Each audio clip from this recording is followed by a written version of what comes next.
আসসালামু আলাইকুম। আমি মোহাম্মদ সুমন আলী, পড়াশোনা করতেছি বরিশাল বিশ্ববিদ্যালয়ে। আশা করি তোমরা সকলে ভালো আছো। তোমাদের সবাইকে স্বাগতম আজকে আমাদের এই লাইভে যুক্ত হওয়ার জন্য।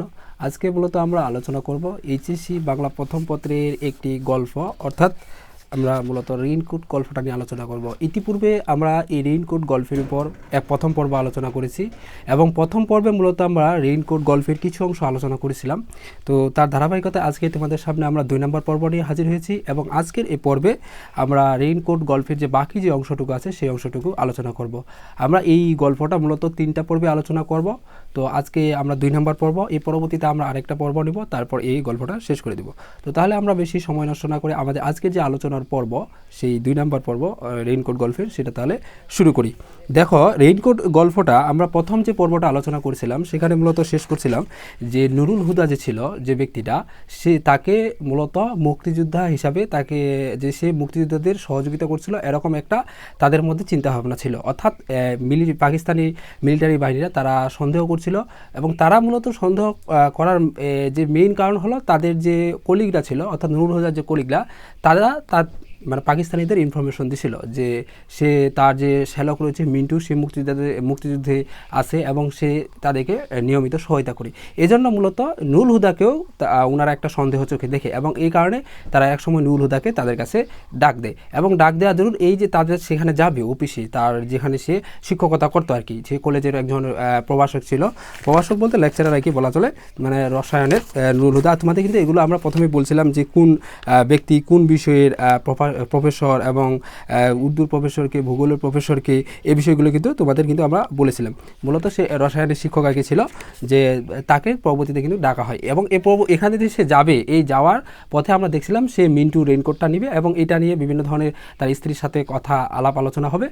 এখান থেকে মূলত আমরা আলোচনাটা শেষ করছিলাম প্রথম পর্বে। তো এর পরবর্তীতে কি হয় দেখো, এর পরবর্তীতে তোমার যেটা বলা হয়েছে যে আরেকটা বিষয় কি, ক্লাসটা নেওয়ার আগে আমি বলে দিই, তোমরা যারা আসো তোমরা সকলে তোমাদের যে বইটা আছে, বই এবং খাতা কলম নিয়ে সাথে বসবে, কারণ আমি অনেকগুলো ইনফরমেশন দিব যেগুলো তোমাকে নোট করে নিতে হবে। বিশেষ করে তোমরা এই ইনফরমেশনগুলো সবগুলো বইয়ে নোট করবা, কারণ বইয়ে নোট করলে তোমার মানে হারিয়ে যাওয়ার পসিবিলিটি কম থাকে, আর এমনিতে খাতায় নোট করলে সেগুলো হারিয়ে যেতে পারে। সকলে সেগুলো কথাগুলো নোট করে নিবা বইয়ের মধ্যে। দেখো যে আমরা পরবর্তী যেখান থেকে শুরু করব, তখন এই যে কি বলছিল যে ভালোই হলো তোমার গোড়ালি পর্যন্ত ঢাকা পড়েছে। এই যে রেইনকোটটা, এই যে মিন্টু যে রেইনকোটটা ছিল সেটা নুরুল হুদা পরে আসমা তাকে আর কি মূলত দেয় আর কি এটা পরার জন্য, যেহেতু বৃষ্টি হচ্ছিল বাইরে, পায়ে বৃষ্টিও লাগবে না, এখানে আসমা শেষ নয়, রেইনকোটের সংখ্যাকার টুপিটা এনে চড়িয়ে দেয় তার মাথায়। তো আব্বু ছোটো মামা হয়েছে। দেখো এখানে মানে তার ভিতরে, নুরুলের ভিতরে এমন একটা ভয় কাজ করতেছিল, মানে তার যে সন্তান বলছে একটা, সে শুনছে আরেকটা। কি বলছে দেখো, আব্বু ছোটো মামা হয়েছে, মানে সে মূলত যে শুনেছে যে সে বলছে আব্বু ছোটো মামা হয়েছে, মানে অনেক ছোটো ছেলে মেয়ে যারা ঘুমের ঘরে হঠাৎ কিন্তু বিভিন্ন কথা বলে ওঠে, ঠিক তেমনিভাবে তার যে একটা সন্তান সে বলে ওঠে যে আব্বু ছোটো মামা হয়েছে, কিন্তু সে শুনতে পায় নুরুলদা যে ছোটো মামা এসেছে, মানে সে এটা শুনতে পায়। কেন সে এটা শুনে আরও ভয় পেয়ে যায়, কারণ তার যে শ্যালক, যে ছোটো মানে অর্থাৎ তার সন্তানের ছোটো মামা মানে তার শ্যালক, অর্থাৎ মিন্টু ছিল মুক্তিযুদ্ধে। তো যার কারণে বলছে সে যদি হঠাৎ ঢুকে যায় বাসার মধ্যে তাহলে অবশ্যই কোনো না কোনো মনে হয় বিপদের একটা ইঙ্গিত। তো এই জন্য মূলত সেইটা আরও ভয় পায়। তো এই জন্য বলে যে মানে আব্বু ছোটো মামা হয়েছে, মানে অর্থাৎ নুরুল হুদা এটা মূলত শুনতে পায় যে ছোটো মামা এসেছে, অর্থাৎ নুরুল হুদা মূলত এখানে এটা শুনতে পায় আর কি যে ছোটো মামা এসেছে, এই কারণে। তা আব্বু ছোটো মামা হয়েছে। তো 2.5 বছরের মেয়ে সদ্য ঘুম ভাঙ্গা গলায় ভাঙ্গা বুলি শুনে সে চমকে ওঠে। এই যে তার একটা সন্তান, এগুলো কিন্তু মুখস্থ করতে হবে, খুব ভালোভাবে এগুলো মেমোরাইজ করে রাখতে হবে যে তার যে মেয়ের বয়স ছিল কত বছর, এবং তার কিন্তু 2টা সন্তান ছিল, একটা ছেলে একটা মেয়ে। তো মেয়ের বয়স কত, মেয়ের বয়স হলো 2.5 বছর। সে ঘুম থেকে, মানে ঘুমন্ত অবস্থায়, ছোটো ছেলে মেয়েগুলো তো তোমরা দেখো যখন ঘুমিয়ে থাকে, ঘুম থেকে যখনই হঠাৎ জেগে ওঠে তখন কিন্তু বিভিন্ন কথা বলে, ঠিক তেমনিভাবে সেও এভাবে কথা বলছিল, কিন্তু সে একটা বলছে, কিন্তু তার বাবা নুরুল হুদা শুনছে অন্য একটা বিষয়, মানে যে এমনিতে তার মনের মধ্যে একটা ভয় ছিল, ভীতি কাজ করতেছিল, যার কারণে সে এরকম। আরেকটা বিষয় কি, আমরা মনের মধ্যে যেটা কল্পনা করি বা যেটা ভয় করি, আমরা কিন্তু মানে আমাদের চোখের সামনে কিন্তু সেটাই নিয়ে আসার চেষ্টা করি, বা সেটাই কিন্তু আমাদের কল্পনা জগতে হারিয়ে যায় এবং আমরা সেটাই কল্পনা করি। তো এইভাবেই তার মনের মধ্যে একটা এরকম কল্পনা ছিল নুরুল হুদার মনে। তো এরপর মিন্টু কি ঢুকে পড়লো অস্ত্রশস্ত্র হাতে, এই যেটা একটু আগে বললাম, যে বললো যে মিন্টু কি অস্ত্রশস্ত্র নিয়ে হাতে ঢুকে পড়লো নাকি এখানে, কারণ সে যেহেতু মুক্তিযোদ্ধা ছিল, তো বলে অস্ত্র নিয়ে কি সেখানে ঢুকে পড়লো, এর মানে পিছিয়ে ঢুকছে মিলিটারি, তার মানে তার মানে না, দরজা ছিটকিনি খিলতে সব বন্ধ। মানে সে মনে করছে যেহেতু সে চলে আসছে তার মানে অবশ্যই তার সাথে মিলিটারিরাও চলে আসছে মনে হয়, কারণ যদি তাকে ধাওয়া করতে আসছে, যেহেতু সে মুক্তিযোদ্ধা ছিল। তো বলতেছে না, সব কিছু ঠিক আছে, কারণ যে দেখতেছে যে দরজার ছিটকিনি এবং খিল সব কিছু বন্ধ। তা বন্ধ থাকলে সে কি কোন দিক দিয়ে প্রবেশ করবে, এই জন্য বলছে না, তাহলে সে আসে নাই। তাকে কি মিন্টুর মতো দেখাচ্ছে, এখন তা নিজের মধ্যে প্রশ্ন। এটাই কিন্তু এই রেইনকোট গল্পে এটাই কিন্তু তোমার বিষয়টা দেখতে পাবো, যে রেইনকোটটাতে সে পড়বে নুরুল হুদা, এক সময় তার মনে হবে যে সে মুক্তিযোদ্ধা, এক সময় তার মনে হবে যে এই রেইনকোটটা পরে পাকিস্তানি মিলিটারি বাহিনী, মানে অর্থাৎ সে একটা মানে ভেবাচাকার মধ্যে পড়ে যাবে। সে তার মধ্যে দুইটাই মনে হবে, সে মিলিটারিও মনে হবে, এক সময় পাকিস্তানি যে মুক্তিযোদ্ধা মনে হবে, যার কারণে কিন্তু তার মধ্যে একটা দ্বিধাদ্বন্দ্ব কাজ করবে, যে ঝামেলা হবে। এইটা বিষয়টা কিন্তু ইঙ্গিকে কিন্তু এই রেইনকোটটা কিন্তু আমরা বিভিন্ন বিষয়গুলো পাবো। কিন্তু দেখো বলছে যে তাকে কি মিন্টুর মতো দেখাচ্ছে, বলছে তাকে কি কোনো মুক্তিযোদ্ধার মতো মনে হচ্ছে নাকি, মিলিটারি আবার ভুল করে বসবে না তো। বলছে মানে এটাতে পড়ছে যে পাকিস্তানি মিলিটারিরা কিন্তু এমনিতে সে সময় বৃষ্টি হচ্ছিল, তো তারাও তো বাইরে যখন বের হয় তখন কিন্তু এই যে রেইনকোট নিয়ে বের হয়, যাতে এই বৃষ্টি তাদের মানে তাদের উপর না পড়ে। তো বলছে যে সে যেহেতু এইটা পড়ে যাচ্ছে, তার মানে এখন কি তাকে আবার মুক্তিযোদ্ধার মতো মনে হচ্ছে, মুক্তিযোদ্ধার মতো দেখাচ্ছে। কারণ এটা যদি আবার এরকম যদি দেখায়, তাহলে তো মিলিটারিরা সমস্যা করবে, বা মিলিটারিরা যদি মুক্তিযোদ্ধা মনে করে, এই বিষয়টা বলছে যে ওইটা মিলিটারিরা শুধু মানে এটা ভুল না করে যে আমাকে মুক্তিযোদ্ধা মনে করে, মানে আমাকে মুক্তিযোদ্ধা মনে করলে তো আমার অবস্থা শেষ। তো এর মধ্যে 5 বছরের ছেলেটা গম্ভীর চোখে তাকে পর্যবেক্ষণ করে রায় দেয়। মানে তার আর একটা সন্তান, একটু আগে বললাম তার 2টা সন্তান ছিল, একটা হলো তোমার এই 2.5 বছরের যার মেয়ে, আর একটা হলো 5 বছরের ছেলে সন্তান। এগুলো কিন্তু মাথায় রাখবা। তো 5 বছরের ছেলেটা গম্ভীর চোখে তাকে পর্যবেক্ষণ করে রায় দেয়, মানে তার দিকে গম্ভীর চোখে তাকিয়ে রায় দেয়, পর্যবেক্ষণ করে কি বলে, মানে তার বাবাকে মানে দেখে সে একটা মানে তার মন্তব্য করে, কি মন্তব্য, আব্বুকে ছোটো মামার মতো দেখাচ্ছে। এই যে মানে সে কিন্তু লিটারালি যে নুরুল হুদা কিন্তু তার যে শ্যালক মিন্টু, তা কিন্তু সে একদম সহ্য করতে পারে না। কেন সহ্য করতে পারে না, কারণ সবসময় তার স্ত্রীও তার সন্তানও সবসময় তার সাথে তার তুলনা দেয়, বা তার সাথে রিলেট করার চেষ্টা করে, এবং বা তাকেও সবসময় হাইলাইট করার বেশি চেষ্টা করে, তার যে মানে আসমার যে ভাই রয়েছে মিন্টুকে। তো এই জন্য মূলত তার প্রতি একটা তার ত্যাক্ত। আরও একটা কারণ হলো সে মুক্তিযুদ্ধে গেছে, এবং এই মুক্তিযুদ্ধে যাওয়ার কারণে তার কারণে বিভিন্ন ধরনের পেশার মানে বিভিন্ন ধরনের ঝামেলা পোহাতে হচ্ছে মূলত নুরুল হুদাকে, এই কারণে মূলত। তো এরপরে তার ছোট মানে ছেলে যেটা রয়েছে তার 5 বছরের, সেই ছেলেটা মূলত বলছে যে আব্বু ও ছোটো মামার মতো দেখাচ্ছে, মানে তার বাবাকে নুরুল হুদাকে ছোটো মামার মতো মনে হচ্ছে, কারণ যেহেতু সে মিন্টুর রেইনকোটটা পড়ছে, তার মতো তো দেখাবি, এটাই স্বাভাবিক।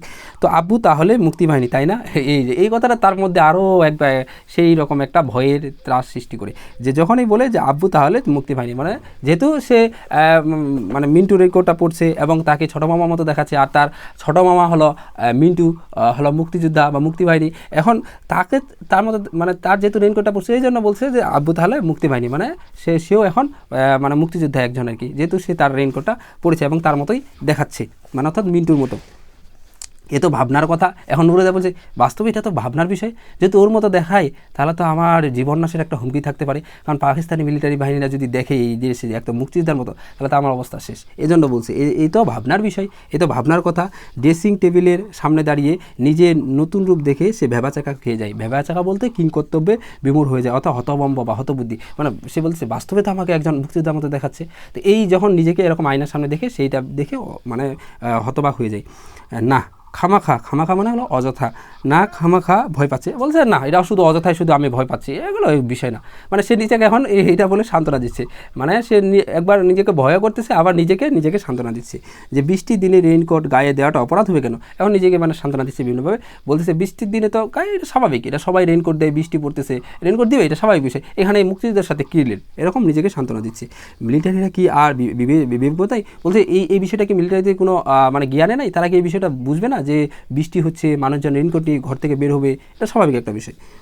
The principal doctor Afaz Ahmed, এটা মনে রাখবা। তোমাদের প্রথমেই কিন্তু আমি সবগুলো ক্যারেক্টার বলে দিয়েছিলাম, ওদের যে চরিত্রগুলো ছিল, যে তারা কোন ব্যক্তি, তারা কোন বিষয়ে প্রফেসর, কে প্রিন্সিপাল, তারপর কে পিয়ন, এরকম যে চরিত্রগুলো ছিল সবগুলো কিন্তু আমরা বলে দিছি প্রথমেই। তোমরা এগুলো কিন্তু সবগুলো খুব ভালোভাবে মাথায় রাখবা, কারণ এগুলো অনেকবার প্রশ্ন আছে, তোমাকে বলছে ভূগোলের প্রফেসরকে, তারপর উর্দুর প্রফেসরকে, তারপর রসায়নের প্রফেসরকে, তারপর প্রিন্সিপালকে, তারপর পিয়নকে, এই ইনফরমেশনগুলো এগুলো সুন্দর করে এক জায়গায় নোট করে নেবা। আমি কিন্তু প্রথম পর্বে এগুলো আলোচনা করছি, তোমরা সেই প্রথম পর্ব থেকে এই তথ্যগুলো কালেক্ট করে নিবা এবং সেখান থেকে কালেক্ট করে নিয়ে তাহলে সেগুলো সবগুলো সুন্দর করে এক জায়গায় লিখে রাখবা, এতে তোমাদের বুঝতে সুবিধা হবে।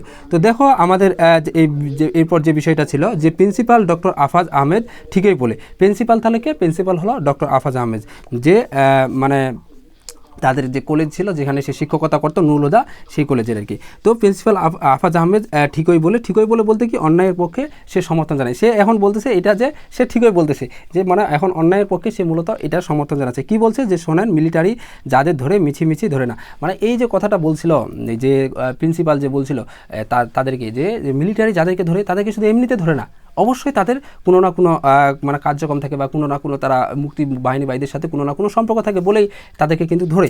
এই জন্য বলছে যে তিনি অবশ্যই ঠিকই বলেন যে তাদেরকে ধরে মানে কোনো কাজে অবশ্যই কোনো কিছু কারণে বা কোনো কিছু করার কারণেই মূলত ধরে, এমনিতে ধরে না।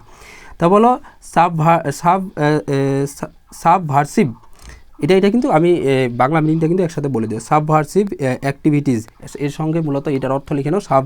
যে সাবভার্সিভ অ্যাক্টিভিটিস, এটা অর্থ হলো রাষ্ট্রবিরোধী কর্মকাণ্ড। এটা অর্থ কি?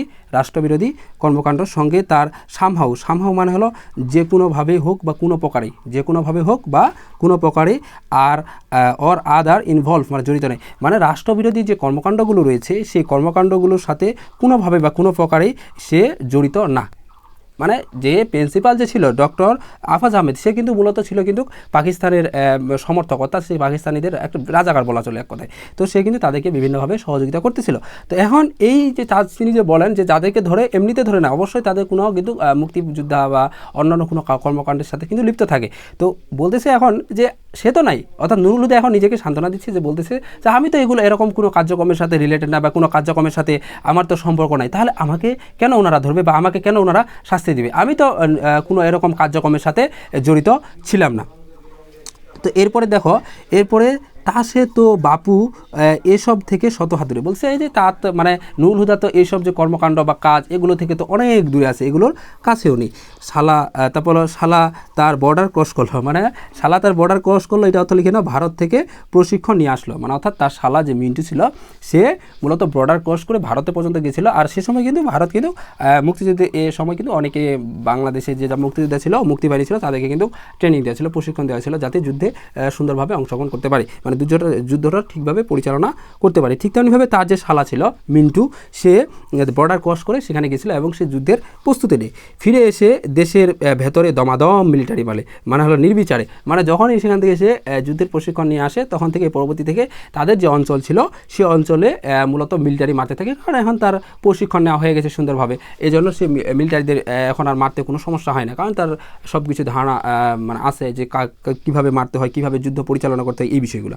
তো এরপরে দেখো, তাতে আর দুলা ভাইয়ের দোষটা কথায় বলছে সে এই বিষয়টা করে, ঠিক আছে সে করে ওটা তার মতো করে, কিন্তু আমার এখানে দোষটা কথায়, আমাকে কেন দোষরূপ স্বীকার করা হবে? দোষটা কথায় এই যে মিলিটারি প্রত্যেক দিন এই ঢাকা শহরের বাজারে পোড়ায়, মানে মিলিটারিরা কি বলছে, ঢাকা শহরের বিভিন্ন ধরনের বাজারগুলো পোড়াচ্ছে। অবশ্যই আমরা সে সময় যদি মুক্তিযুদ্ধের বিষয়ে দেখি, সে সময় কিন্তু তারা কিন্তু অসংখ্য বাজার, বস্তি, গ্রাম, অসংখ্য বাড়িঘর কিন্তু পুড়িয়ে দেয় মানুষের। বস্তিতে আগুন লাগিয়ে টপাটপ মানুষ মারে, মেয়েদের ধরে নিয়ে যায়। সে কখনো এসব নিয়ে শব্দটি করেছে, মানে প্রতিবাদ করা। বলতেছে যে এত সব যে তারা অন্যায়, ঘর বাড়ি পুরানো, মেয়েদেরকে তুলে নিয়ে যাওয়া, গ্রামগঞ্জে বিভিন্ন ধরনের বাড়িতে আগুন দিয়ে দেওয়া, এত সব বিভিন্ন ধরনের অন্যায়মূলক কার্যক্রম হয়, আমি তো কখনো শব্দটি মানে কোনো প্রতিবাদমূলক কোনো কিছুই বলি নাই, তো তারপর আমাকে কেন দোষারোপ করা হবে?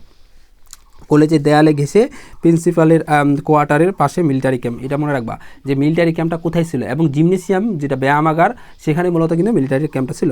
অর্থাৎ কলেজের সামনে কলেজের দেয়াল ঘেঁষে প্রিন্সিপালের কোয়ার্টার, যে প্রিন্সিপালের যে কোয়ার্টার ছিল সেখানের পাশে মিলিটারি ক্যাম্প। প্রিন্সিপালের কোয়ার্টার মানে কি, প্রিন্সিপাল এখানে যেখানে থাকে আর কি, মূলত ওইটাকে মূলত কোয়ার্টার বলা হয়, মানে বসবাসী। যে বিভিন্ন ধরনের তোমরা যারা কলেজগুলো দেখবা বা বড় বড় কলেজ বা ইউনিভার্সিটি বা অন্যান্য প্রতিষ্ঠানগুলো দেখবা, সেখানে কিন্তু অনেকগুলো কোয়ার্টার থাকে, যেখানে মূলত শিক্ষকগুলো থাকে, ওইখানকার শিক্ষক যারা থাকে তারা। তো ক্লাস সব বন্ধ বলছে এখন, যেহেতু দেশে এরকম পরিস্থিতি, এখন ক্লাস সব কিছু কী আছে, অফ আছে, সব কিছু বন্ধ আছে। ছেলেরা কেউ আসে না, মানে কেউ আর আসে না ক্লাসে, খুব মানে দেখাই যায় না আসা, সব যেহেতু ক্লাস বন্ধ, কারণ দেশের পরিস্থিতি এমনি অরাজক একটা অবস্থা সৃষ্টি হয়েছে।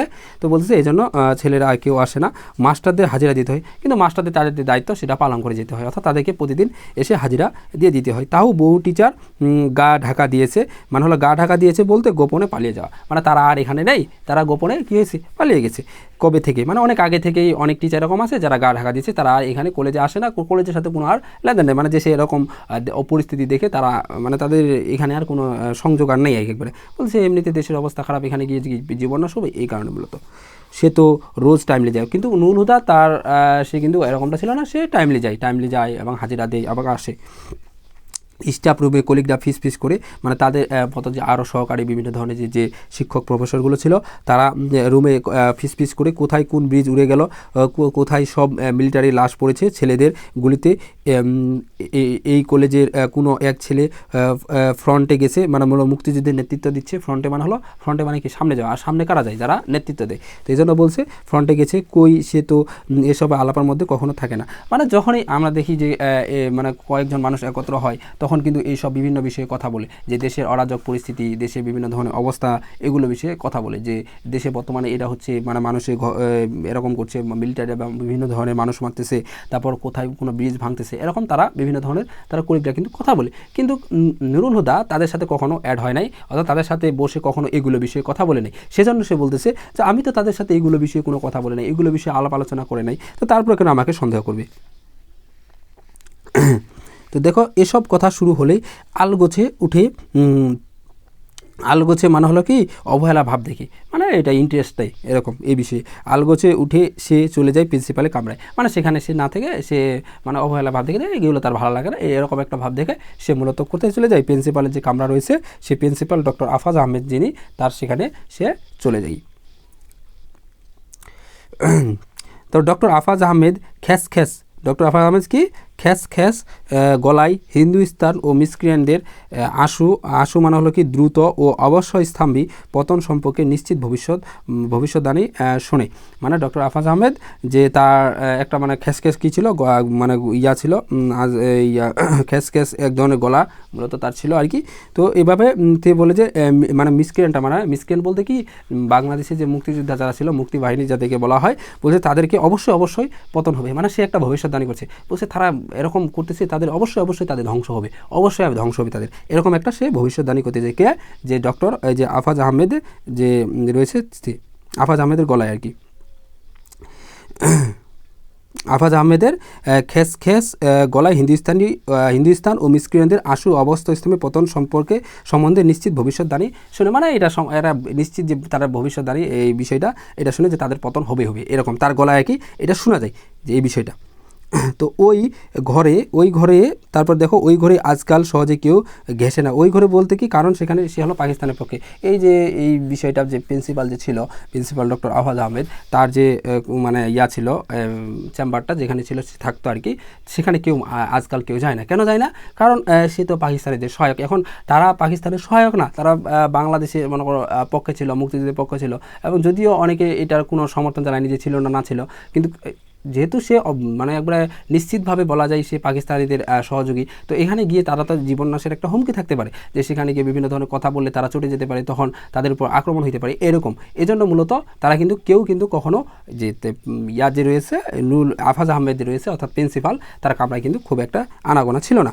তো উর্দুর প্রফেসর আকবর সাজিদকে প্রিন্সিপাল আজকাল তোয়াজ করে, কে তালাচা এই কথাটা কিন্তু মনে রাখো, যে আকবর সাজিদ যে রয়েছে সে কিসের প্রফেসর? উর্দুর প্রফেসর। এই ইনফরমেশনগুলো খুব ভালোভাবে মাথায় রাখতে হবে, যে প্রিন্সিপাল আজকাল অনেক তোয়াজ করে, কারণ সে উর্দু ভাষা জানে। উর্দু প্রফেসর মানে কি, সে উর্দু অবশ্যই জানে। তো উর্দু জানা মানে কি, এখন তো পাকিস্তানের এসে তাদের ভাষা কি উর্দু, এখন তাদের কাছ থেকে যদি সেই ভাষাটা শিখতে পারে, খুব সুন্দরভাবে ভালোভাবে কথা বলতে পারে, তাহলে তাদের সাথে পাকিস্তানি মিলিটারি বাহিনীতে একটা ভালো সম্পর্ক স্থাপন হবে, তাদের সাথে আলাপ আলোচনা খুব সুন্দরভাবে করা যাবে, বিভিন্ন বিষয়ে কথা বলা যাবে খুব ভালোভাবে। তো এই জন্য তার সাথে তার একটা ভালো সম্পর্ক ছিল, আন্ডারস্ট্যান্ডিং ভালো ছিল, এবং তাকে অনেকে মানে আন্ডারস্ট্যান্ডিং ভালো ছিল বলতে কি, তাকে অনেক সম্মান করতো, তাকে তোয়াজ করতো। তোয়াজ বলতে কি, তার মানে তাকে যেমন একটা মানুষের যখন আমরা তার কাছে কোনো কিছু পাই বা তার কাছে কোনো কিছু পাইতে পারি, তাকে আমরা তখন কেমন সম্মানটা করি, এইরকম একটা তাকে সম্মান করতো আর কি।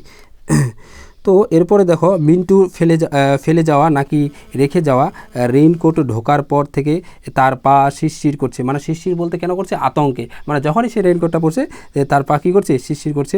আর এক মুহূর্ত দাঁড়িয়ে থাকা যাচ্ছে না, প্রিন্সিপাল তাকে ডেকে পাঠিয়েছে সেই কখন। বলছে মানে যখনই নুরুল হুদার এই যে নুরুল হুদা মিন্টু রেইনকোটটা পরে তখনই তার মূলত একটা আতঙ্ক সৃষ্টি হয়, তার মনের মধ্যে আতঙ্ক সৃষ্টি হয়। এবং সে এই আতঙ্কটা কেন হয়? কারণ সে যেহেতু এই রেইনকোটটা পড়েছে, তার কি হবে না হবে, তাকে কি মুক্তিযোদ্ধা ভাববে কি না, এরকম একটা সে দ্বিধাদ্বন্দ্বে থাকে। এই কারণে তার মনের মধ্যে একটা কি হয়? আতঙ্ক সৃষ্টি হয়। এবং এজন্য সে মানে অবশেষে সে মাথায় এটা আসে যে আমাকে তো সেই মানে কবে পিয়ন ডাকছিল যে সেখানে যাওয়ার জন্য, কিন্তু আমি এখনও যাচ্ছি না কেন? ওই মানে তার এখন এটা সন্ন্যাসী, মানে এগুলো বিষয় কিন্তু তার ভাবনার মধ্যে ছিল। তখন আমরা যে কথাগুলো বলতেছি সে কিন্তু এখনও যায় নাই, সে যাবে। এখন এই যে কথাগুলো এগুলো সব হলো তার ভাবনা, চিন্তা ভাবনা, যে কিভাবে তারা মূলত, অর্থাৎ তার যে কলিগরা ছিল, তারপর হলো প্রিন্সিপাল ছিল, তারা মূলত কিভাবে যে পাকিস্তানি মিলিটারিদের সহায়তা করতেছে, বাঙালিদের বিরুদ্ধে যাচ্ছে, অর্থাৎ তারা তাদের বিভিন্ন ধরনের কথাবার্তা বলছে। মানে অর্থাৎ তার মানে ঘটনা বর্ণনা এখনও সে কিন্তু অফিসে যায়নি, সে যাবে তখন কিন্তু একটা আলাদা ঘটনা আমরা পাবো।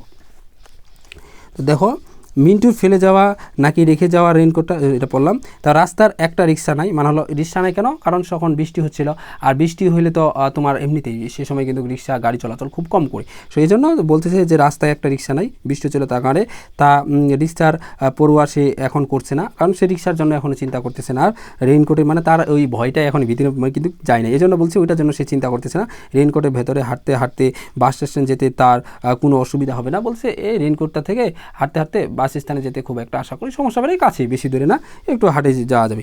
রেইনকোটের উপর বৃষ্টি পড়ছে অবিরাম, কি মজা, তার গায়ে লাগে না একটি ফোঁটা। টুপির বারান্দা বেয়ে পানি গড়িয়ে পড়লে কয়েক ফোঁটা সে চেটে দেখে ঠিক পানসের স্বাদ নয়, টুপির তেজ কি পানিতেও লাগলো নাকি। মানে কী বলছে কথাটা দেখো, এই কথাটা কিন্তু অনেকবার পরীক্ষায় আসছে এবং এই কথাটা এই অনেকবার অনুধাবনমূলক প্রশ্নে কিন্তু আসছে। কি কোনটা?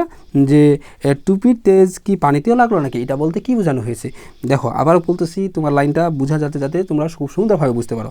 দেখো টুপির বারান্দা বেয়ে পানি গড়িয়ে পড়লে কয়েক ফোঁটা সে চেটে দেখে, এই যে টুপির গায়ে যে পানিটা পড়ে দেখে এটা সে চেটে দেখে, দেখে ঠিক পানসের স্বাদ নয়, মানে পানির মতো যেরকম একটা স্বাদ লাগে সেরকমটা নয়। টুপির তারপর টুপির যে তেজ, টুপির তেজ কি পানিতেও লাগলো নাকি, মানে পানিটা যে রয়েছে সে পানির মতো তার মনে হইল না বিষয়টা। অর্থাৎ তোমরা এটার লাইনটা আগে লিখে নাও, আমি তোমাদের তারপর বিশ্লেষণ করে বলতেছি যে এটার মানে অনুধাবনটা কী হবে। এক কথায় যদি তোমরা লেখো যে তার পরিবর্তে মনের অবস্থা এখানে বুঝে দিয়েছে, এখানে তার পরিবর্তিত যে মনের অবস্থা, তার যে বর্তমানে যে মনের অবস্থা ভীতিটা এখানে মূলত এখানে প্রকাশ করা হয়েছে। এছাড়া তোমরা আরও এখানে লিখে নিতে পারো নুরুল হুদা, ভীতু নুরুল হুদার মাঝে যে সাহসের সঞ্চার ঘটেছে তার একটা মূলত চিত্র আর কি, তার একটা চিত্র, যে নুরুল হুদার মনের সাহসের একটা সঞ্চার ঘটেছে তার একটা মূলত আমরা চিত্র আমরা এখানে লক্ষ্য করতে পারি। অর্থাৎ আমরা এখানে বলতে পারবো এরকম বিষয়টা যে টুপির তেজ কি পানিতেও লাগলো নাকি। টুপির যে তেজ মানে অর্থাৎ সে যে টুপিটা পড়ছে এটা কিন্তু পাকিস্তানি মিলিটারির মতো, কিন্তু মানে পাকিস্তানি মিলিটারি এবং মুক্তিযোদ্ধা দুইটার মতো দেখায়, কিন্তু সেখানে এখন মুক্তিযোদ্ধা নিজেকে কল্পনা করতেছে যে বলছে টুপির তেজ যে আছে, এই যে টুপির যে একটা তেজ আছে, অর্থাৎ এই তেজ কি পানিতেও লাগলো নাকি, মানে এই তেজের ফলে যে অনেক মানুষগুলো মানে বিভিন্ন মানুষ মারা যায় এবং তাদের যে রক্ত, এই রক্তের সাথে মূলত এটা সে কিন্তু তুলনা করতেছে যে এই যে তেজটা, এই যে বিষয়টা, টুপির যে একটা গুরুত্ব রয়েছে এর ফলে বা এই মানে পোশাকের একটা যে ভূমিকা রয়েছে এটার ফলে অনেক রক্ত ঝরছে। বলছে এই কি পানিটা এখন পানসের স্বাদ না, এটা কিন্তু ওই রক্তের মতো হচ্ছে, মানে যা সেটা একটা ইঙ্গিত করতেছে, মানে মূলত তার যে একটা সাহসিকতা মনের ভাব এটা মূলত আমরা এখানে কিন্তু প্রকাশ পাচ্ছি। অর্থাৎ টুপির তেজ কি পানিতেও লাগলো নাকি, এটা দ্বারা মূলত এখানে এই জিনিসটাই প্রকাশ করছে। তাকে কি মিলিটারির মতো দেখাচ্ছে, অর্থাৎ এই যে নুরুল হুদা যে রয়েছে এখন সে মনে করছে তাকে কি মিলিটারির মতো মনে হচ্ছে নাকি, আবার মানে সে তার মধ্যে কিন্তু দুইটা মনে হবে। দেখো আমরা কিন্তু এগুলো সবগুলো পাবো। পাকিস্তানি আর্টালি না বালুচ রেজিমেন্ট, মানে বিভিন্ন ধরনের যে সৈনিকগুলো এগুলোর নাম সে মনে করতেছে, না কমান্ডো ফোর্স বলছে এটাও না, নাকি প্যারামিলিটারি না মিলিটারি পুলিশ, বলছে কোনটা। এখন তার বিভিন্ন মনের মধ্যে কিন্তু এখন সন্দেহ জাগেছে যে কোনটা আমাকে কার মতো আমাকে মনে হচ্ছে। হোক সে বেশ হনহন করে হাঁটে, বলছে হোক যেটা হবার মনে হোক, সে তখন হাঁটতে শুরু করে। তো শেষ হেমন্তের বৃষ্টিতে বেশ শীত শীত ভাব, মানে তখন হেমন্তের সময় এবং একটা শীত শীত ভাব আছে, কিন্তু রেইনকোটের ভেতরে কী সুন্দর ওম, ওম মানে হলো গরম, বা বাইরে একটা ঠান্ডা ঠান্ডা ভাব আছে, কিন্তু রেইনকোটটা যেহেতু পরে আছে সে মানে এটা ভালো গরম করতেছে, যেহেতু রেইনকোটটা পরে আছে। মিন্টুটা এই রেইনকোট রেখে গিয়ে কী ভালোই যে করেছে, মানে প্রথমে তো সে এই রেইনকোটার জন্য তার স্ত্রীকে বিভিন্ন কথা শোনালো, বিভিন্ন ধরনের কথা বললো, কিন্তু এখন সে বলতেছে না, ওইটা রেইনকোটটা মিন্টু রেখে গিয়ে অনেক ভালো হয়েছে, কারণ আমার সুবিধা হচ্ছে, এখন খুব সুন্দরভাবে যেতে পারছে, বাইরে ঠান্ডা করতেছে, তারপর আমি এটা পরে খুব সুন্দরভাবে বৃষ্টির পানিও রক্ষা করতে পারতেছি এবং আমার এটা ভালো একটা গরমও দিচ্ছে। তো তারপর এরপর দেখো, বাস স্ট্যান্ডে পৌঁছে বাসের জন্য তাকে তাকাতে হয় উত্তরে। কোথায় তাহলে তাকাতে হয় এটাও মাথায় রাখবা, যে বাস স্ট্যান্ডে পৌঁছে বাসের জন্য তাকে কোথায় তাকাতে হয়, উত্তরে তাকাইতে হয়। তা মিলিটারি আর্টালি কি মিলিটারি লরি মানে হলো মাল টানে, যারা মাল টানে তাদেরকে মূলত আমরা জানি যে লরি মূলত যে মাল টানার জন্য গাড়ির পিছনে যে অংশটা লাগানো হয় এটা বলছে। মিলিটারি লরি লেজটাও দেখা যাচ্ছে না, মানে এটা আছে কিছুই দেখা যাচ্ছে না, মূলত একবারে সব জনশূন্য। আবার তার বাসেরও কোনো নামগন্ধ নেই, বলছে যে আবার বাস দেখা যাচ্ছে না, কোনো কিছু নাই, মানে এখানে আতঙ্কমুক্ত, এটা দ্বারা লাইনটা অর্থ লিখে নিতে পারো যে মিলিটারি লরির লেজটাও দেখা যাচ্ছে না, মানে আতঙ্কমুক্ত, বলছে যে এগুলো কোনো কিছু নাই, তার মানে আতঙ্ক থেকে সে মুক্ত আছে। বাস স্ট্যান্ডের জনপ্রাণী বলতে সে একেবারে একা, মানে বাস স্ট্যান্ডে কোনো কিছু নেই, সেই শুধু একাই রয়েছে, আর কেউ আশেপাশে নাই। রাস্তার পাশে, তারপর রাস্তার পাশে পান বিড়ি সিগারেটের ছোট দোকানটার ঝাঁপ একটুখানি তুলে দোকানদারও তাকিয়ে রয়েছে উত্তরেই, মানে উত্তরে অবশ্যই কোনো না কোনো ঘটনা ঘটছে, যার কারণে সবাই কিন্তু উত্তরে তাকিয়ে রয়েছে। এবং তারা মূলত এই যে দোকানগুলো ছিল সেগুলো একবারে আগের মতো যেভাবে তারা দোকান ফুলফিলভাবে খুলে দোকানদারি করতে, এভাবে তারা করে না, খুব হালকা করে জাস্ট যাতে সে যারা চিনে জানে তাদের কাছে শুধু বিক্রি হয়, কারণ হালকা করে একটু খুলে রাখছে যাতে শুধু পণ্য নেওয়া দেওয়া এই আদান প্রদানটা করা যায়। তো এই কারণে আরেকটা বিষয় এখানে দেখা যায় যে সবাই উত্তরের শুধু তাকিয়ে আছে, সেটা দেখে বিষয়টা মানে হকচকিয়ে যায় যে সবাই উত্তরে তাকিয়ে আছে, ব্যাপারটা কি। তো দেখো এরপর ওদিকে কি কোনো গোলমাল হলো নাকি, সে এখন সন্দেহ রাখছে, যেহেতু সবাই উত্তরের দিকে তাকাচ্ছে একদিকে, বলছে ওইদিকে কি কোনো সমস্যা হলো নাকি। তারপর দোকানদার ছেলেটা একটু বাচাল টাইপের ছিল, এটা মনে রাখতো যে দোকানদার ছেলেটা ছিল কি একটু বাচাল মানে কি যে কথা বেশি বলে। তো বাস স্ট্যান্ডে তাকে দেখলেই ছোড়াটা বিড়বিড় করে বলে কাল শোনেন নাই, বলছে তাকে, মানে বলছে এটা শুনে আরও সে ভয় পাবে, কিন্তু বলছে শোনেন নাই মিরপুরে বিল দিয়া 2 নৌকা বোঝাই করিয়া আইছিল, মানে আসছিল, তারপর একটা জিপ উড়াইয়া দিয়া কমপক্ষে 5টা খানসেনা খতম, মানে পাকিস্তানি যে বা বাহিনী রয়েছে তাদেরকে মানে 5 জনকে প্রায় খতম করা হয়েছে। তো দেখো মানে এটা বলে আরও সার মধ্যে একটা ভয় ঢুকাচ্ছে, যে বলছে গতকাল তো এরকম একটা ঘটনা, মর্মান্তিক ঘটনা ঘটে গেছে, যে পাকিস্তানি মিলিটারি বাহিনীতে 5 জনকে প্রায় একবার মেরে ফেলা হয়েছে। বিবিসি কইছে, মানে বিবিসি পুনরূপটা লেখা ব্রিটিশ ব্রডকাস্টিং কর্পোরেশন, বিবিসি পুনরূপ হলো ব্রিটিশ ব্রডকাস্টিং কর্পোরেশন, কইছে যে রংপুর দিনাজপুরের হাফের বেশি জায়গা স্বাধীন, মানে হলো হাফের মানে বেশিরভাগই এই অঞ্চলে, এসব অঞ্চলে বেশিরভাগ জায়গায় কী যে স্বাধীনতা অর্জিত হয়ে গেছে। এর মধ্যে ছিপছিপে বৃষ্টিতে লালচে আভা তুলে এসে পড়লো লাল রঙের স্টেট বাস, মানে একটা অবশেষে সে বাস পেল। এরপরে দেখো বাসে যাত্রী কম, মানে বাসে যাত্রী ছিল না, খুব কমই যাত্রী ছিল, না কন্ডাক্টররা সবসময় যেমন খালি গাড়ি বলে চেঁচায় সেরকম নয়, বলছে মানে যেরকম আগে ছিল সেরকম না, মানে বাস অনেকটাই খালি, কারণ যেহেতু এখন দেশের বিভিন্ন ধরনের অরাজকতা পরিস্থিতি বিশৃঙ্খলা একটা অবস্থা সৃষ্টি হয়েছে, যার কারণে মানুষজন আর বাইরে খুব একটা বের হচ্ছে না, এই জন্য বাসে কিন্তু সিটগুলো অনেকটাই খালি রয়েছে। সত্যি অর্ধেকের বেশি সিট খালি। সে বাসে উঠলে তার রেইনকোটের পানি পড়তে লাগলো বাসে, অবশ্যই যেহেতু সে বাসে উঠলো এবং তার যে বাসে রেইনকোটের পানি সেগুলো বাসে কিন্তু পড়তে লাগলো। তো ভিজে মাটিতে বলতে কি এখানে বাসে তো আর মাটি নেই, বাসে মাটি নেই বলতে এখানে বোঝানো হয়েছে যে বাসে যে মানুষজন যখন উঠলে তখন কিন্তু বাসে কিন্তু কাদা অনেকগুলো ওঠে, বলছে এই জন্য এই যে তখন যে সে উঠলো এই যে কাদা যে মাটি এক ধরনের থাকে বাসের মধ্যে উঠলে যখন সময় জুতা পরে তখন উঠে সেখানে কাদা হালকা পাতলা জমা হয়, তখন বলছে এইটার উপর তখন কি পড়তে থাকে মানুষের তখন এই যে তার যে পানিটা আছে রেইনকোটে সেটা পড়তে থাকে, এই জন্য বলছে ভিজে মাটিতে। এই জন্য তার একটু খারাপ তার জন্য এতে কি জন্যে তার একটু খারাপ কথা অন্তত টিটকারি শোনার কথা, বলতেছে যেহেতু এরকম হচ্ছে যে আমার রেইনকোট থেকে পানি পড়ছে সেখানে সেই কাদা আরও অবস্থা মানে খারাপ একটা অবস্থা সৃষ্টি হচ্ছে, বলছে এটার জন্য মানুষের কিছু কথা শোনার কথা, মানুষ বিভিন্ন ধরনের কথা বলার কথা, যে টিটকারিমূলক, যে তুমি রেইনকোটটা আগে বাইরে কেন খুলে আসো নাই, এই রেইনকোটে পানিগুলো একটু বাইরে তুমি ঝেড়ে তারপর ভিতরে আসতে পারতা, তো এরকম বিভিন্ন ধরনের কথা শুনবে সে একটা মনে করছিল যে মানুষ এরকম বিভিন্ন কথা বলবে, কিন্তু সেটা ঘটলো না, কিন্তু তাকে কেউ কিছু বলে না, কেন কেউ কিছু বলে না? কারণ তাকে লোকজন তাকে মিলিটারি ভাবে। সে এখন নিজেও এটা কল্পনা করে যে মানুষের লোকজন মনে হয় আমাকে মিলিটারি ভাবতেছে, পাকিস্তানি, ওই জন্য আমাকে কিছু বলতেছে না। মানে যখন পাকিস্তানি মিলিটারি আসে তাদেরকে কিন্তু কেউ কিন্তু কখনো কোনো কিছু কটু কথা বলতে পারে না, তাদের সাহস থাকে না অতটুকু, কারণ এটা বললে তাদেরকে যদি আবার মেরে দেয়। তো এই জন্য ঠোঁটে তার একটু হাসি বিছানো থাকে, মানে ঠোঁটে তার কী থাকে, একটু হাসি বিছানো থাকে। এই নীরব কিন্তু স্পষ্ট হাসির কারণ কি? এই যে তার রেইনকোটের পানিতে বাসে সয়লাভ হয়ে গেলেও কেউ একটু শব্দ করছে না। মানে কি বলছে যে তার রেইনকোটের পানিতে একবারে বাস যদি সম্পূর্ণ সয়লাভ, মানে হলো পানিতে যদি পরিপূর্ণ হয়ে যায়, তাও মানুষজন একটি কথা বলবে না। কেন বলবে না? কারণ এখন তাকে কিন্তু এই যে নুরুল হুদা সে মনে করতেছে তাকে এখন মিলিটারির মতো দেখাচ্ছে, পাকিস্তানি মিলিটারি বাহিনী। এই জন্য বলতেছে যে তাকে একটু কথা কেউ মানে টু শব্দ পর্যন্ত করবে না, মানে কোনো প্রতিবাদ জানাবে না এই বিষয়টাই। তার পোশাক কি সবাইকে ঘাবড়ে দিল নাকি? এখন সে তার মধ্যে একটা সন্দেহ থাকছে যে বলছে আমি যে এই পোশাকটা পরছি এটা কি সবাইকে ঘাবড়ে দিল, সবাইকে কি ভয় পাইয়ে দিছে, যে এটা কি আসলে কি আদৌ কি পাকিস্তানি মিলিটারি বাহিনীর মতো মনে হচ্ছে, এরকমটা তার মনের মধ্যে একটু সন্দেহ জাগে। তারপর হলো খালি রাস্তা পেয়ে বাসে চলে খুব জোরে, মানে যেহেতু খালি রাস্তা আছে, মানে এমনিতেই সে সময় যেহেতু মুক্তিযুদ্ধ অরাজক একটা পরিস্থিতি, মানুষজন নাই, সবাই ঘরের মধ্যে, যানজট খুব একটা চলাচল নাই, মানে হলো খুব রাস্তা ফাঁকা আছে, এই জন্য গাড়িটা চান দেয়। কিন্তু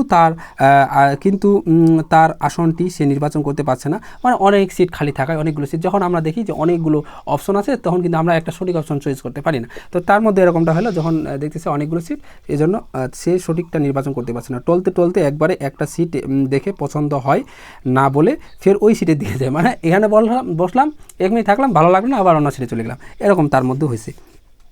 এমন সময় পেছন দিক থেকে 2 জন যাত্রী উঠে পড়ে তাড়াহুড়া করে রাখো রাখো বলতে বলতে ঝুঁকি নিয়ে, মানে যখনই সে এরকম মানে সিট খুঁজতেছিল, তখনই সে মুহূর্তে পেছন থেকে তাড়াহুড়া করে 2 জন যাত্রী উঠে পড়ে কী বলে রাখো রাখো বলতে বলতে, এবং ঝুঁকি নিয়ে বলতে কি, কেন চলো, বাসটা কিন্তু তখন আনা হয়ে গেছিলো অলরেডি, তখন চলন্ত বাসে তারা কিন্তু উঠে পড়ে, নিয়ে তারা নেমে পড়ে চলন্ত বাস থেকে। এবং তারা কি 2 জন যাত্রী কিন্তু উঠে, সরি এখানে একটু মানে মিস্টেক হয়ে গেছে লাইনটা, যে 2 জন যাত্রী তাড়াহুড়া করে উঠে পড়ে চলন্ত বাস থেকে, এবং তারা 2 জন যখনই উঠে তখনই তাড়াহুড়া করে রাখো রাখো বলতে বলতে দুজনে কিন্তু চলন্ত বাস থেকে নেমে আসে। কারণ যে যখনই এই ইয়াকে দেখে, নুরুল হুদাকে দেখে তাদের কিন্তু পাকিস্তানি মিলিটারি বাহিনী মনে হয়, এই জন্য চলন্ত বাস থেকে তারা কিন্তু রাখো রাখো বলতে বলতে নেমে যায়। কথাটা কিন্তু মনে রাখো যে 2 জন যে নামে, তারা কী বলতে বলতে নামে, এগুলো অনেকবার পরীক্ষা আসছে। সে তাদের দিকে তাকায় এবং বুঝতে পারে এরা পালাই ঠিক তাকে দেখে এরা ঠিক পালিয়েছে, এটা তার মনে হচ্ছে।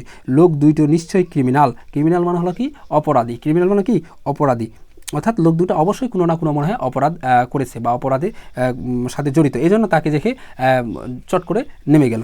একটা চোর আর একটা হলো পকেটমার। চোর মানে দুইজনই অবশ্যই কোনো না কোনো খারাপ কাজের সাথে জড়িত, বা চোর বা পকেটমার এরকম কোনো কিছু হতে পারে, যার কারণে তারা দুজনেই যখন নুরুল হুদাকে দেখলো দুজনেই নেমে গেল।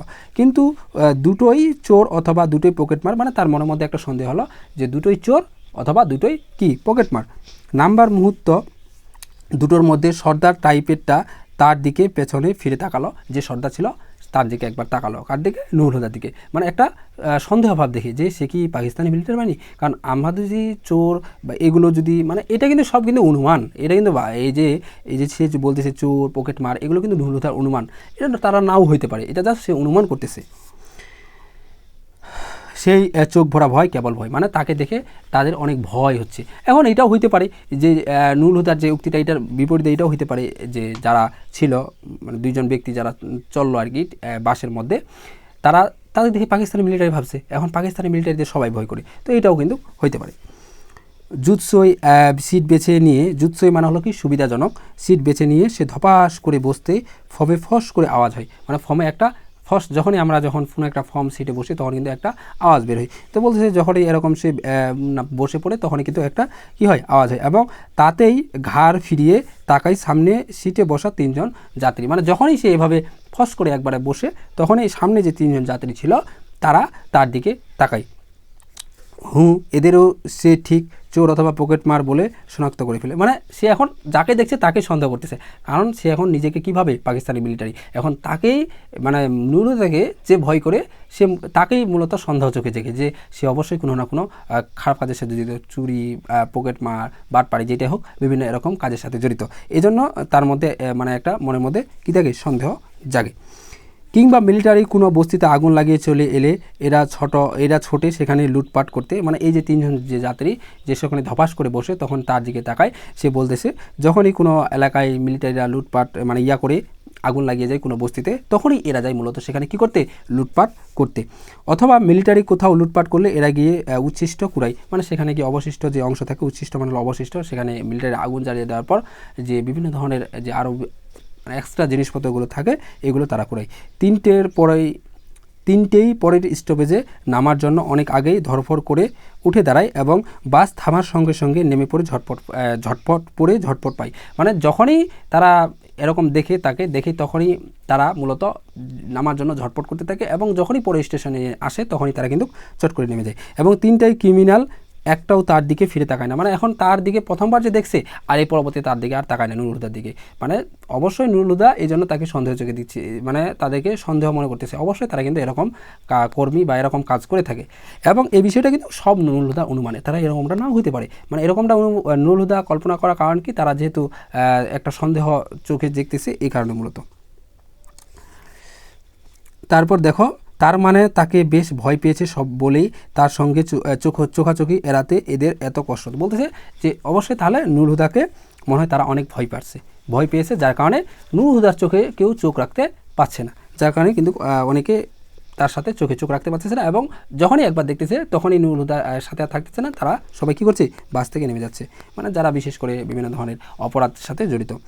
যাক, মিন্টু রেইনকোটটা তার কাজ হচ্ছে, মানে মিন্টু যে রেইনকোটটা ছিল তাই এটা সুন্দর কাজে আসছে, অর্থাৎ সে এই রেইনকোটটার কারণে কিন্তু এখন ভালো সুবিধা পাচ্ছে বলতে কি, সবাই তাকে এখন এই পাকিস্তানি মিলিটারি বাহিনী পাবে, যার কারণে সবাই এখন তাকে ভয় করতেছে, ভয় চোখে দেখতেছে।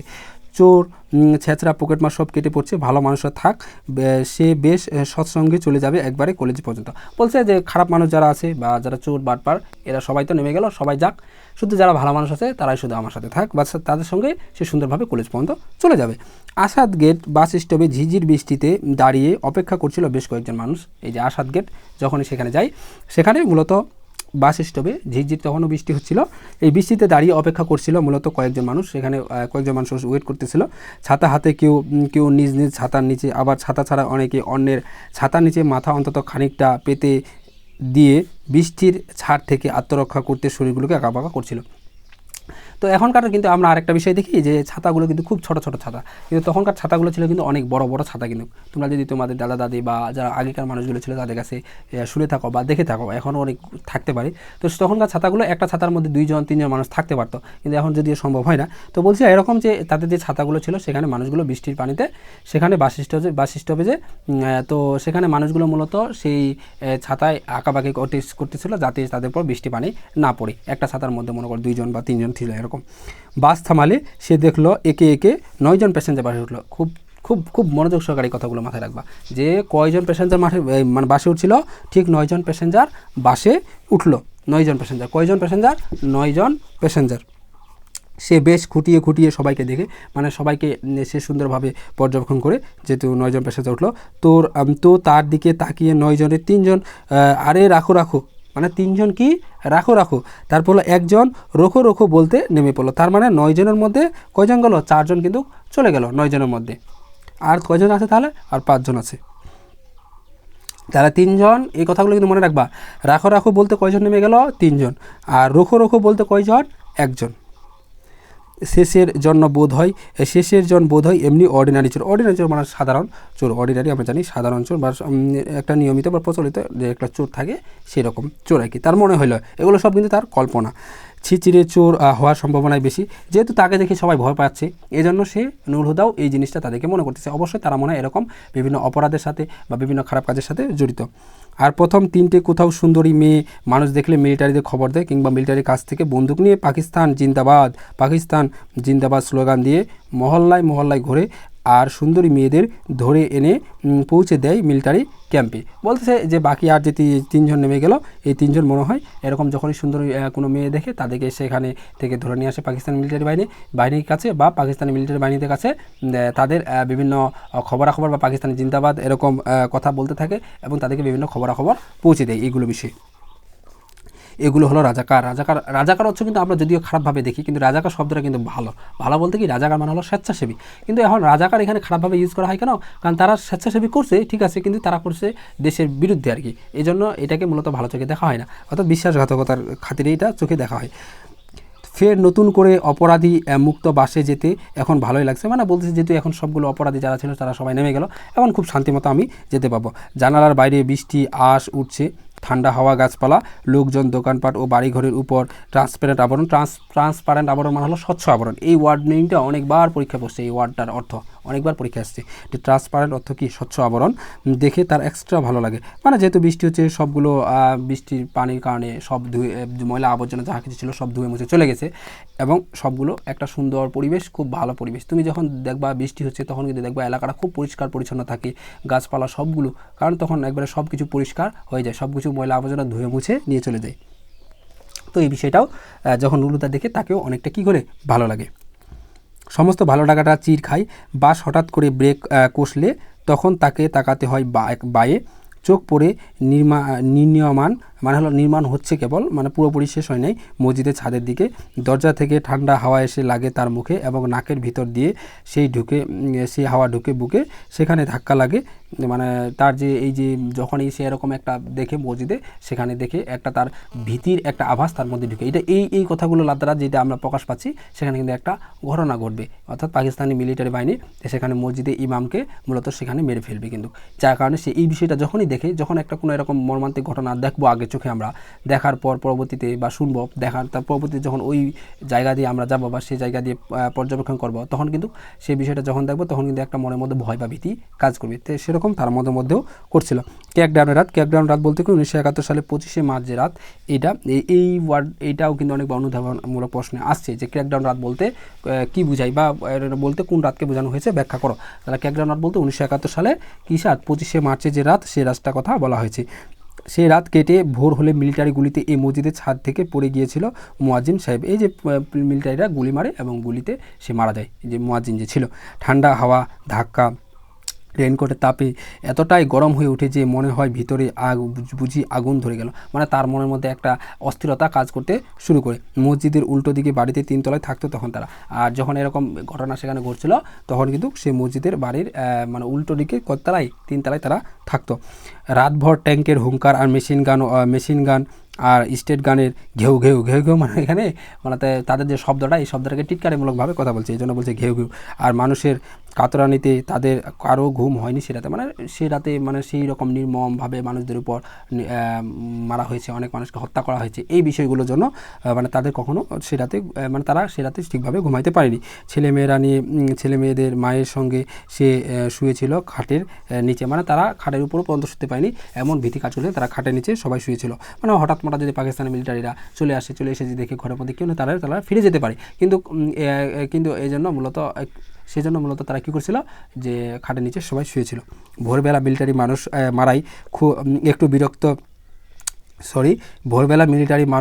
মারাই একটু বিরতি দিলে ছেলেমেয়েরা ঘুমিয়ে পড়ে এবং বন্ধ জানালার পর্দা একটু তুলে সে রাস্তা দিতে থাকে। মানে রাতে সারা তো ঘুমায় নেই, সকালে ছেলেমেয়েরা সবাই ঘুমাতে থাকে, কিন্তু নুরুল হুদা তো আর ঘুমায় নাই, সে জানালা দিয়ে বাইরে একটু দেখতে থাকে, যে দেখি বাইরে কী অবস্থা, কীরকম হয়েছে।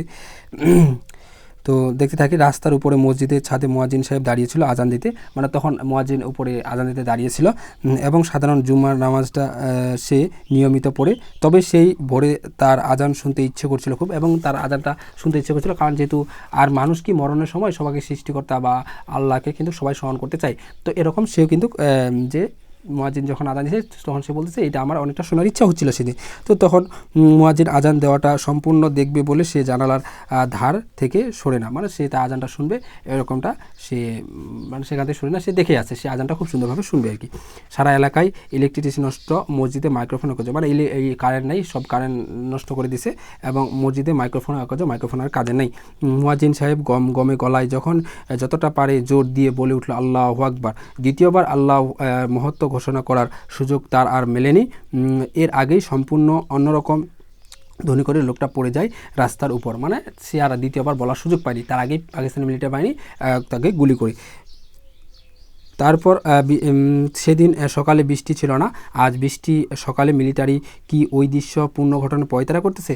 বলতেছে যে সেদিন তো মানে মূলত বৃষ্টি ছিল না, সেদিন এমনিতে ভালো একটা আবহাওয়া ছিল, কিন্তু আজ তো বৃষ্টি হচ্ছে আজকে সকালে। আজকে কি সেদিনের মতো কি আজকেও তাদের এরকমভাবে তাদেরকে মারবে? মানে এরকম কি ঘটনা আজও ঘটবে? আজকে মূলত আজকে কি সেই একই ঘটনা ঘটবে? এরকমটাতে সে সন্দেহ করতেছে। এখন তো কোনো নামাজের ওয়াক্ত নেই, বলতেছে এখন তো কোনো নামাজের সময় নেই, তবে আজান দেওয়া হবে কী করে? মানে এখন আজানও কীভাবে দেওয়াবে? এরা বোধ হয় যে কোনো সময়েই নামাজের ওয়াক্ত ঘোষণা করে নতুন হুকুম জারি করেছে, অর্থাৎ এদের স্বেচ্ছাচারী মনোভাব ফুটিয়েছে এখানে মূলত।